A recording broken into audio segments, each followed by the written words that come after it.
ఇరాన్‌లో ఒక గందరగోళం నడుస్తుంది. గల్ఫ్ దేశాల మీద దాడులు చెయ్యాలి అనినేమో ఐఆర్‌జీసీ చేస్తానే ఉంది. దుబాయ్ మీద చేసింది, ఖతార్ మీద చేసింది, సౌదీ అరేబియా మీద చేసింది, కువైట్ మీద చేసింది చేస్తానే ఉంది.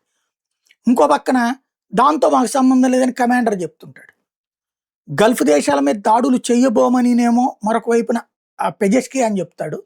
చెయ్యొద్దని ఖొమైనీ చెప్తాడు. కానీ దాడులు జరుగుతున్నాయి.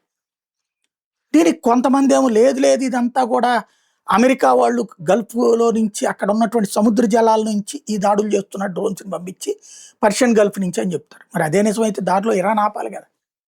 ఇరాన్‌ని దాటి ఎట్లొస్తున్నాయి? కాబట్టి ఇక్కడ సంథింగ్ ఏదో జరుగుతోంది. ఒక గందరగోళం ఉంది. తాజాగా ఇరాన్ విదేశాంగ మంత్రి అరాగ్చి ఏమంటాడంటే ఇంటర్నేషనల్ ఆర్గనైజేషన్స్ ఇప్పుడు యుద్ధంలో జోక్యం చేసుకోవాలి. మాకు వ్యతిరేకంగా జరుగుతున్న యుద్ధాన్ని ఆపించాలి.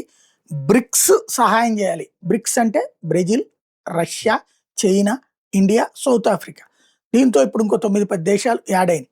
బ్రిక్స్‌ని ఇనిషియేటివ్ తీసుకోమంటుంది. ఇది బ్రిక్స్‌లో కూడా చేరింది. ఇరాన్ చేరతానని చెప్పి ఆల్రెడీ అడిగిందనమాట.